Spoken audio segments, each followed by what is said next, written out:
Hey, happy Wednesday. Today is June 22nd. It's 9:30 a.m. and so glad you're here. Today we're talking about what the hell's going on with the market. A lot of people are asking, a lot of people are curious, a lot of people are sitting on the fence. And today we're going to talk about what I'm seeing. I'm not the know-all. I'm not the genie. I don't have a crystal ball. I have no idea what's going on, but let's take a look at the tea leaves that I use to counsel my clients when we're selling houses or buying houses. Couple housekeeping notes real quick.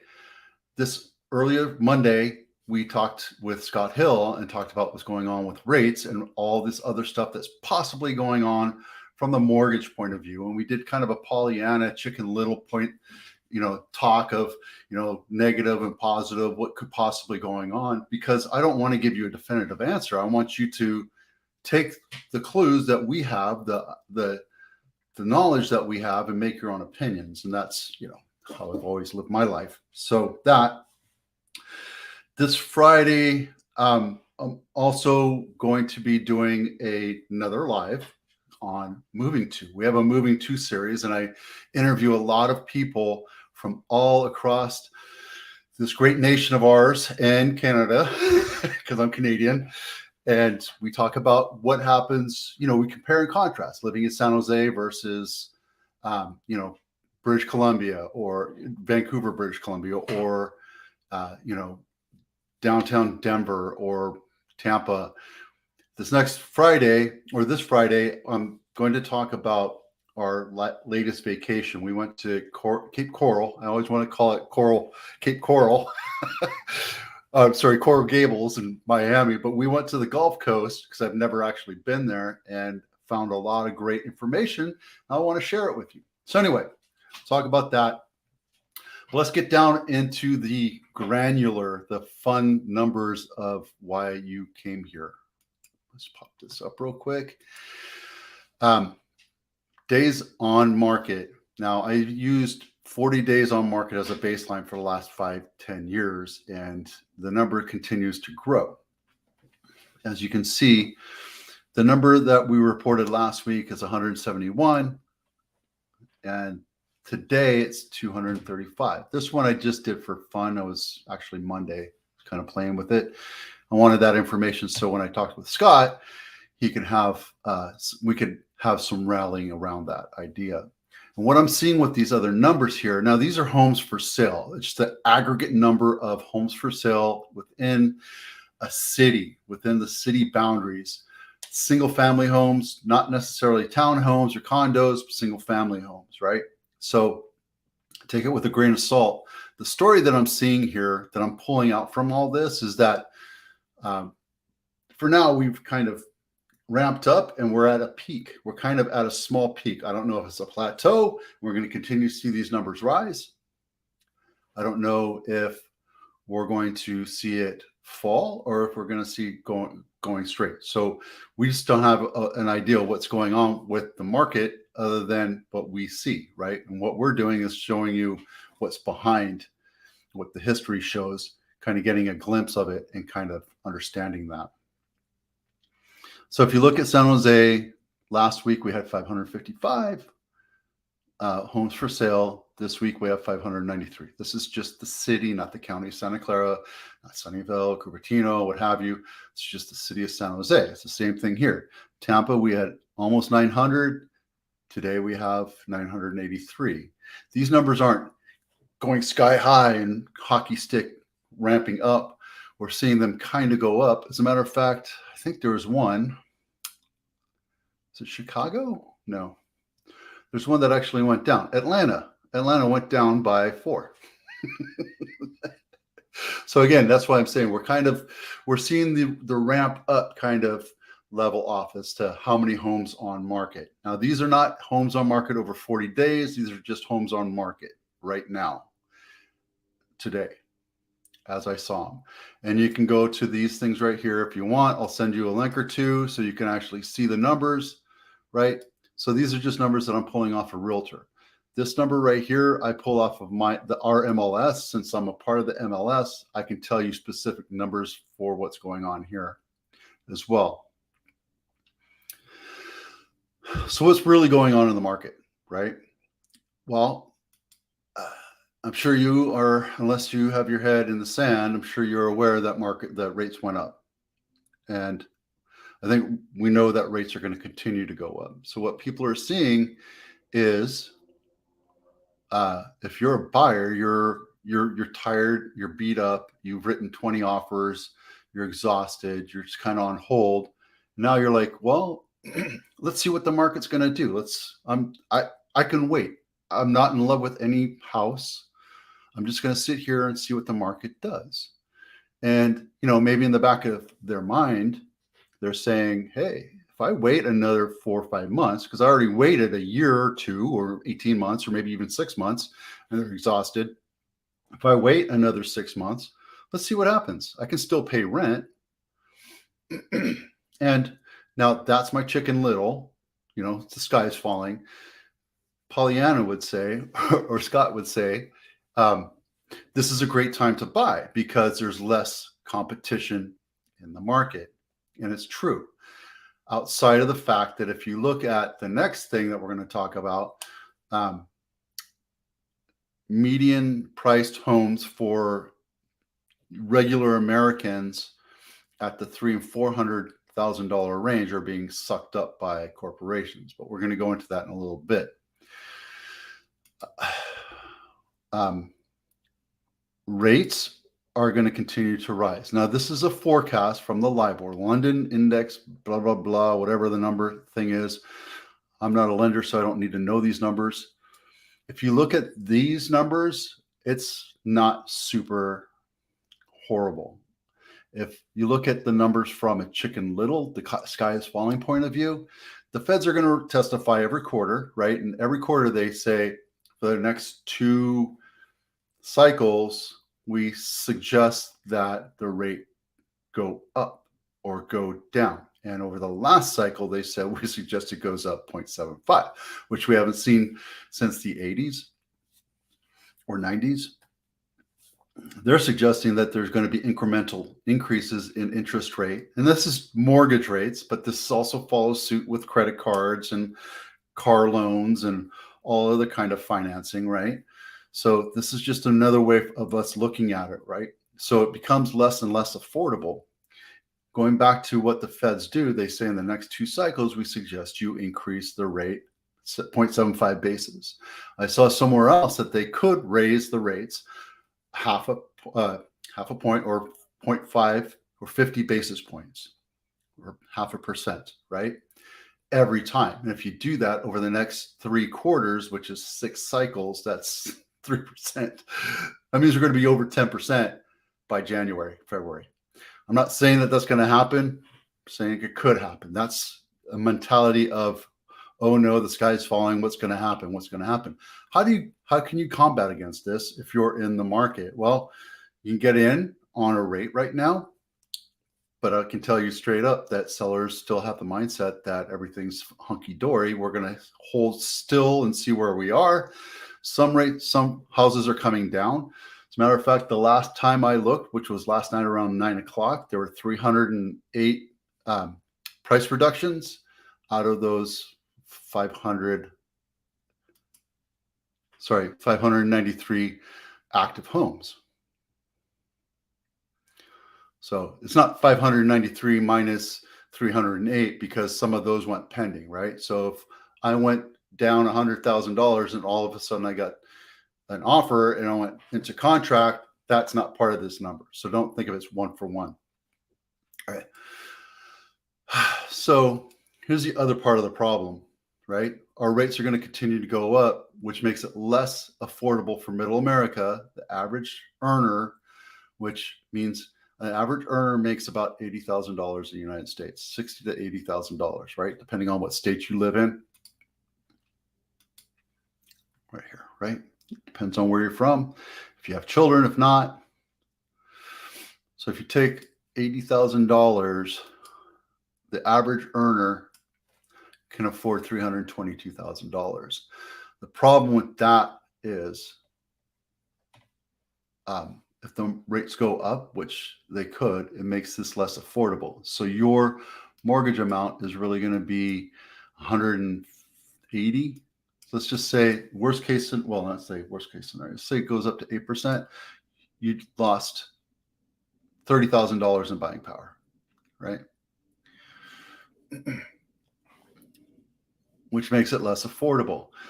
The other problem is that corporations, so I was actually playing around here to see what you can get for $300,000 or $400,000 in California today. In San Jose, it's a 1-bedroom, 1-bath condo, or a 1-bedroom, 1-bath condo, 658 square feet. Or it's up in Fremont, another 1-bedroom, 1-bath condo. In middle America, you could buy a house for that, right? When I say middle America, it's St. Louis, the outskirts of St. Louis, because St. Louis is a metropolitan area. It's probably going to be more expensive, so you have to go outskirts. Maybe Modesto. I doubt you'll be able to find anything in Modesto because it's still expensive, right? Why is this happening? Why is it becoming so impossible for middle America to buy an average priced home? And I'm sure, again, you don't have your head in the sand and you're probably hearing news bites like I am.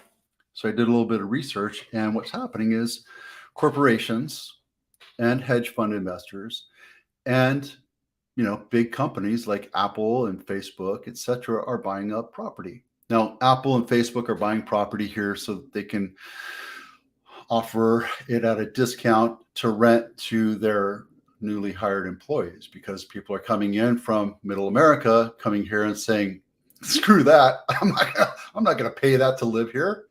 See you later. So Apple is going around buying property and renting it to their new employees. Hedge fund like BlackRock and Vanguard, I own some Vanguard, they're buying properties in the Sun Belt. That's anywhere from Arizona to Texas, Alabama, Florida to North Carolina.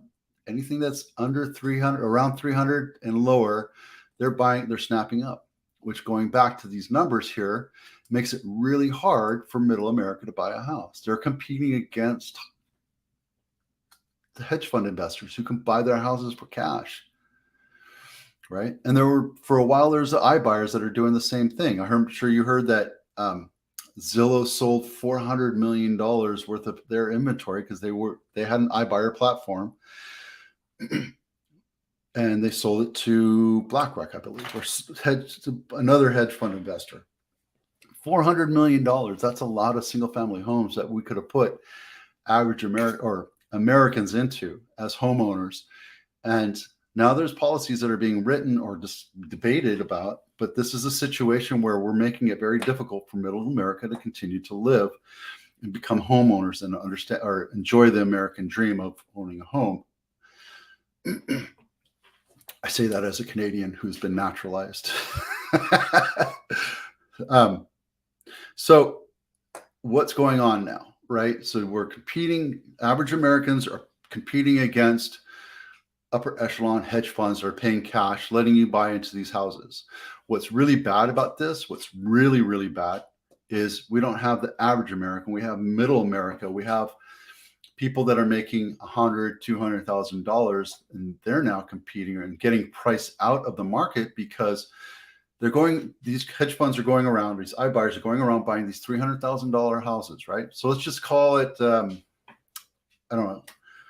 Henderson, Nevada, right? And it could be any city, state that you're thinking of. And they're going off and they'll buy 5, 10 houses at $300,000, which I don't think you can do that right now in Henderson.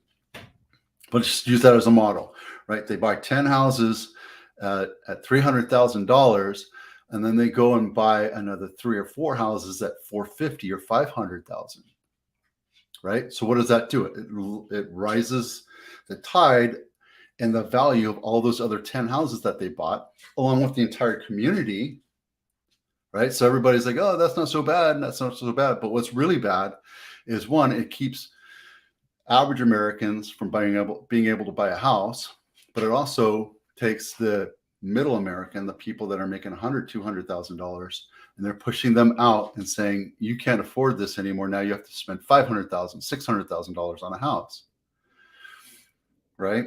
And the reason why they do that is because, well, I just increased the value of my holdings, 20%, whatever that number is, right? Because the 10% or those 10 houses that were now, that before that there were 300, they're now worth 450. So now there's another $1.5 million in that holding, that hedge fund or that iBuyer, whatever it is that they're doing.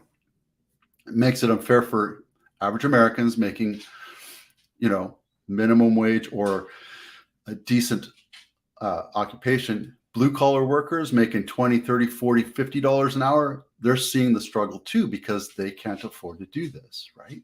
If you're making $100 an hour, then you're still kind of chasing the wind because you don't want to buy there, you want to buy over there. So this is an issue that we're seeing. It's been developing for the last couple of years. From a stakeholder or a stockholder's point of view, this is great, but for average Americans, this is horrible. This is just another way of being taxed from the man, right? And it kind of sucks. So I'm not telling you what to do. I'm not saying that this is a bad thing or a good thing. I'm just saying that these are the things that we're seeing out there all across the United States. And to put even more pressure on it, our population continues to grow.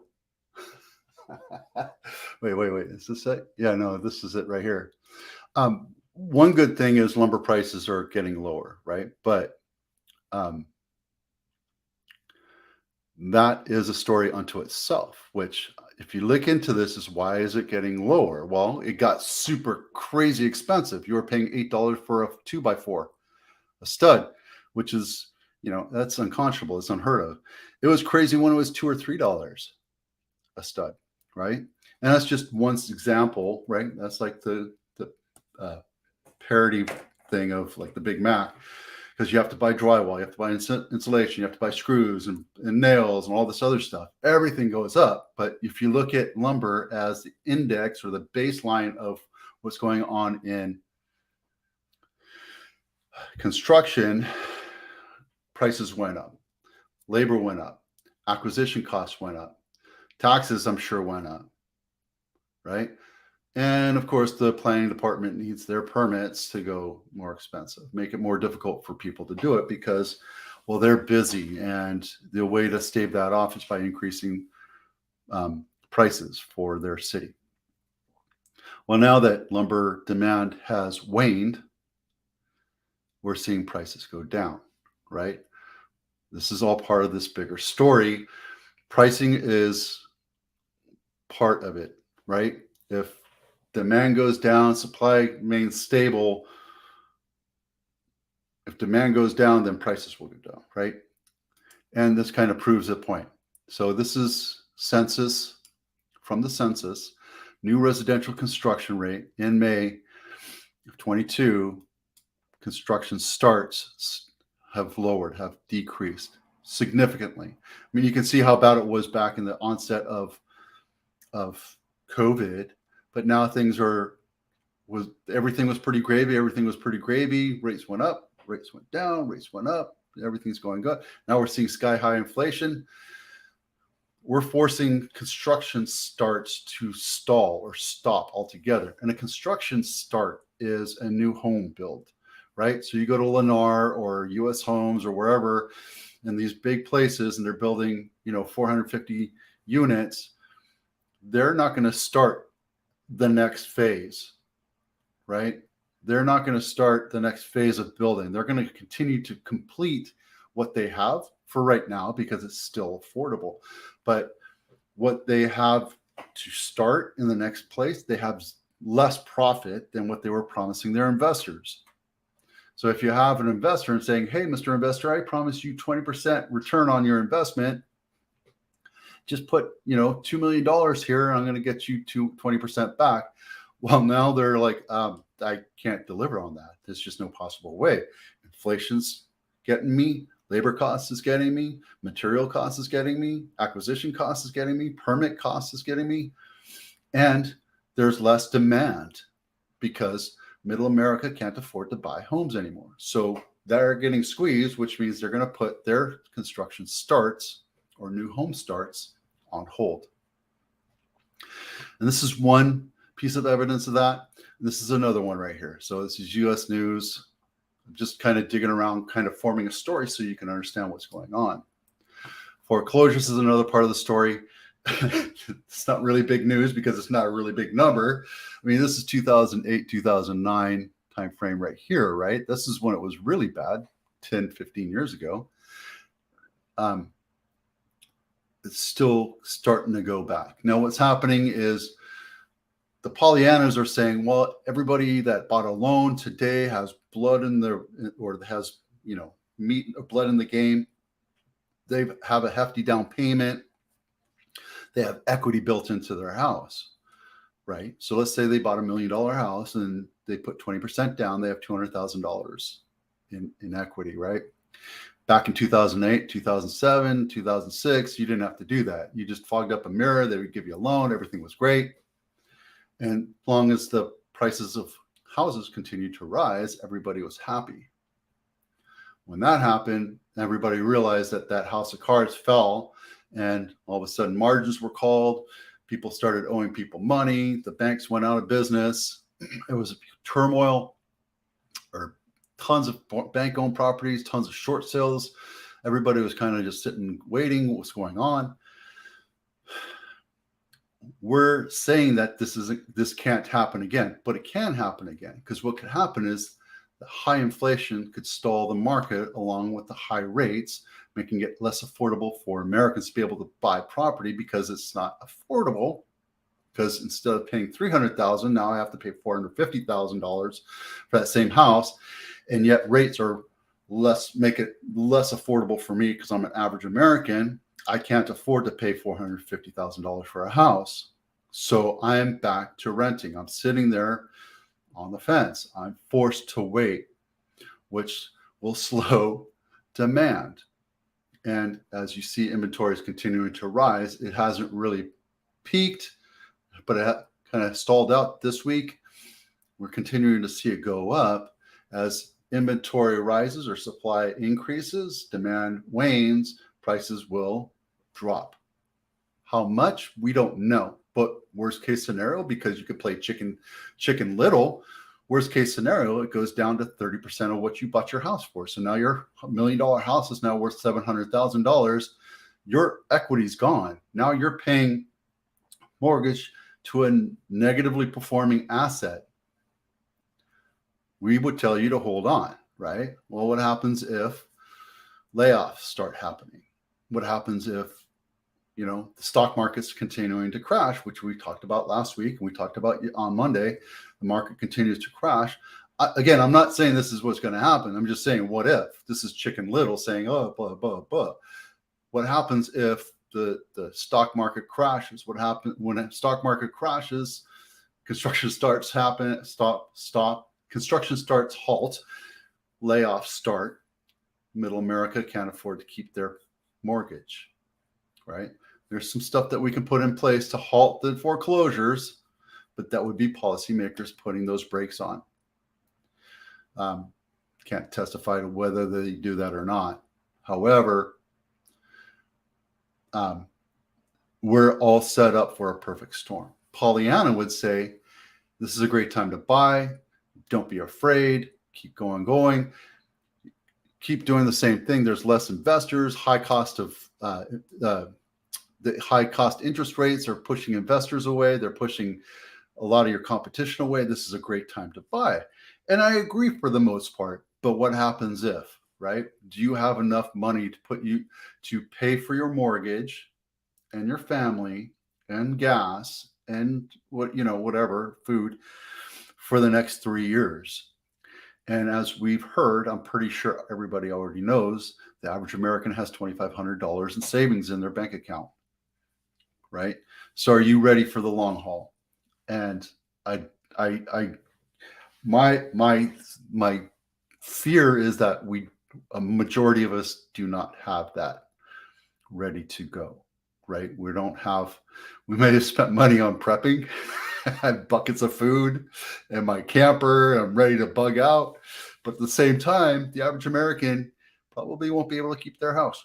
So I hope and pray that that doesn't happen, but just be prepared for a long-term turmoil. I'm not saying it's going to happen, but it's always better to be prepared, right?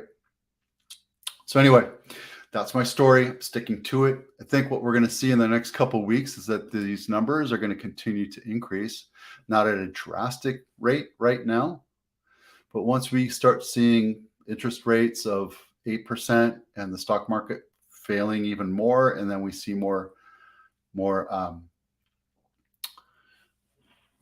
layoffs, I think you're going to see these numbers start to climb. And that's just a guess. I'm not crystal balling this. I'm just reading the tea leaves and saying these are the numbers that I'm seeing, right? Not trying to be Chicken Little. I'm not trying to be Pollyanna. But stick with me. Every week I'll be doing this. If you have any questions, please give me a call. I wanted to keep this in 10 minutes, but it went to 26, 27 minutes. Hope this was informative. And if you have questions, if you have comments, if you have fears, DM me, text me, email me, buy me a cup of coffee. We can set you straight. I'm Vito Scarnecchia with the Abitano Group. Let me get out of here. Let me do this the right way. I'm Vito Scarnecchia with the Abitano Group, powered by Compass, and the best dad ever. We'll see you out there.